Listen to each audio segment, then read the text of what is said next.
Você tem tudo, ou pelo menos tem o suficiente, tem um lugar para dormir. Tem pessoas que gostam de você, tem comida, tem o celular na mão, tem coisas para fazer. E mesmo assim, tem noites em que você deita, olha para o teto e sente um negócio estranho no peito, um vazio. Não é tristeza, não é solidão, é algo mais difícil de nomear, como se faltasse alguma coisa que você nem sabe o que é. E aí vem a culpa, né? Mas eu não tenho motivo para me sentir assim. Tem gente em situação muito pior e você engole o sentimento. Tenta ocupar a cabeça. Coloca um vídeo, abre o Instagram, procura qualquer coisa que preencha aquele buraco por uns minutos. Mas o buraco continua lá.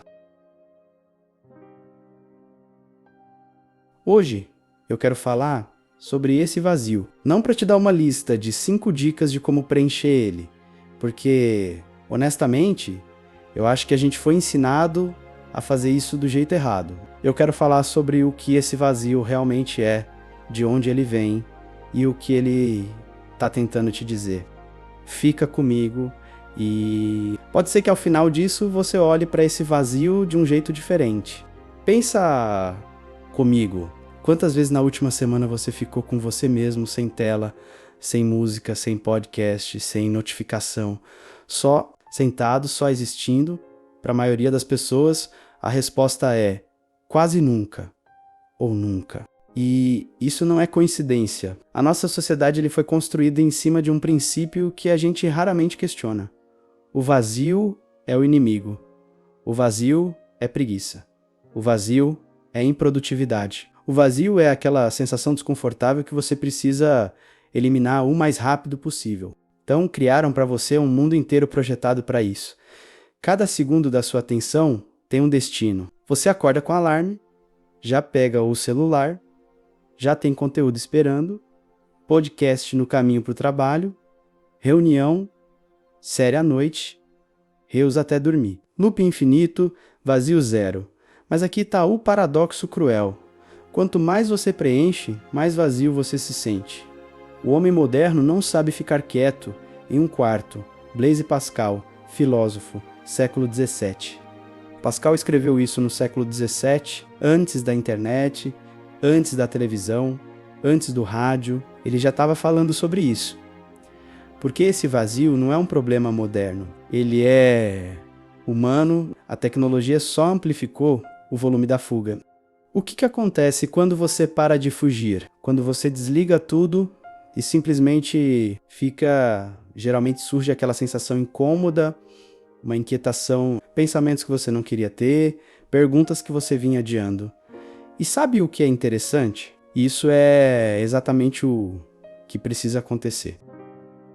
Eu quero te apresentar uma ideia que mudou bastante a forma como eu vejo isso. Viktor Frankl era um psiquiatra austríaco que sobreviveu aos campos de concentração nazistas. Ele perdeu a esposa, os pais, o irmão, perdeu quase tudo. E no meio de toda aquela destruição, ele observou algo fascinante sobre o ser humano. A maior dor humana não é a dor física, é a falta de sentido. Ele chamou isso de vácuo existencial. A sensação de que a vida está acontecendo, mas você não sabe bem para quê. Você está em movimento, mas não sabe em qual direção. Você está vivo, mas não sabe muito bem o que está fazendo aqui. E o que Frankl percebeu é que esse vácuo, esse vazio, não é um defeito. Não é um sinal de que algo está errado com você. É um sinal de que você ainda não encontrou o que dá sentido à sua vida. É quase como uma fome. Você não sente fome porque algo está errado com você. Você sente fome porque seu corpo está pedindo nutrição. O vazio existencial funciona da mesma forma. É a sua alma pedindo direção. Mas aí você pode me perguntar, tá, mas eu tenho objetivos, tenho metas, tenho planos. E aqui entra outra camada, porque existe uma diferença enorme entre objetivos e sentido. Objetivo é algo que você quer alcançar. Sentido é o porquê que te faz levantar de manhã, mesmo quando é difícil. Você pode bater todas as suas metas e ainda se sentir completamente vazio, porque as metas eram de alguém que a sociedade te ensinou a ser. e não de quem você realmente é. Quantas pessoas você conhece que passaram anos correndo atrás de um emprego, um salário, um apartamento, uma relação, e quando chegaram lá a primeira coisa que sentiram foi: é só isso. O vazio às vezes é o sinal mais honesto que existe, e a sua versão mais profunda dizendo: isso aqui não é você. Tem um conceito na psicologia analítica de Carl Jung que me incomoda do jeito certo. Ele chamou de persona menos a máscara social que a gente usa. Desde pequeno, você aprendeu a ser quem as pessoas ao redor precisavam que você fosse.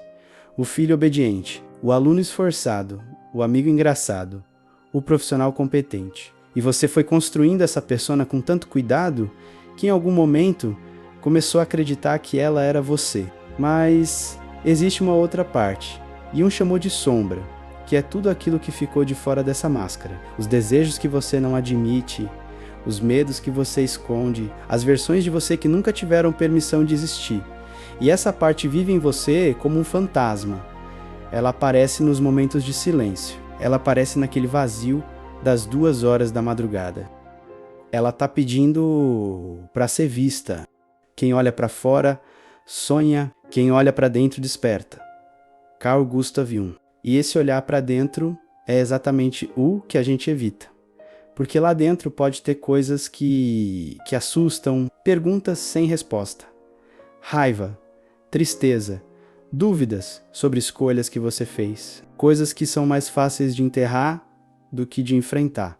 Então você preenche com trabalho, com relacionamentos, com conteúdo, com barulho, qualquer coisa para não ter que ficar com aquele silêncio que te coloca de frente com você mesmo, e o vazio cresce. Porque quanto mais você foge, mais ele aumenta.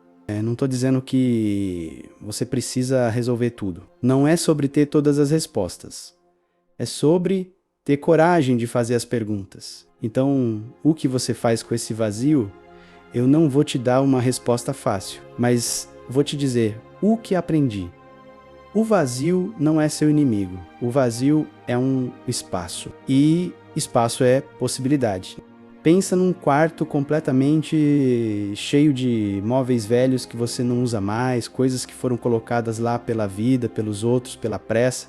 Você não consegue nem se mover direito. Mas se você esvaziar esse quarto, se tiver coragem de olhar para cada coisa, decidir o que fica e o que vai, de repente você tem espaço para construir o que você realmente quer. O vazio existencial funciona assim. Ele não é ausência de sentido. É o espaço que aparece quando você para de se contentar com sentidos que não são seus. Frankl dizia que o sentido não se inventa. Ele se descobre, e ele se descobre no contato com 3 coisas: o que você cria, o que você ama, e o modo como você enfrenta o sofrimento inevitável da vida.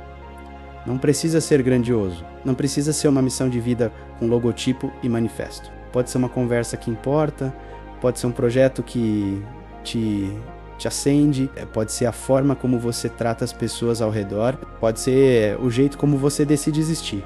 O que eu sei é que o caminho não passa por dentro das telas, não passa pela distração, passa pela mesma coisa que você vem evitando: o silêncio, a presença, o encontro honesto com você mesmo. E isso é assustador, eu sei, mas tem uma diferença entre o vazio que você foge e o vazio que você atravessa. Quem foge fica preso nele, quem atravessa sai do outro lado.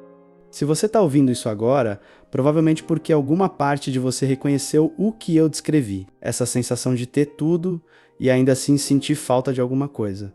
Eu quero que você saiba que isso não significa que você é quebrado. Não significa que você é fraco, ou ingrato ou mal resolvido. Significa que você é humano e que a parte mais profunda de você ainda acredita que tem algo mais para descobrir. Essa parte está certa.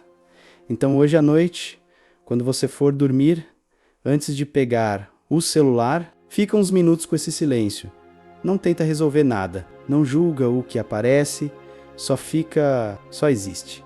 E se surgir o vazio, deixa. Não tem nome para chamar. Se esse tipo de conversa faz sentido para você, a gente tem muito mais para explorar aqui. Se você chegou até o final, provavelmente é o tipo de pessoa que pensa diferente. E esse canal é feito para você. Até a próxima noite.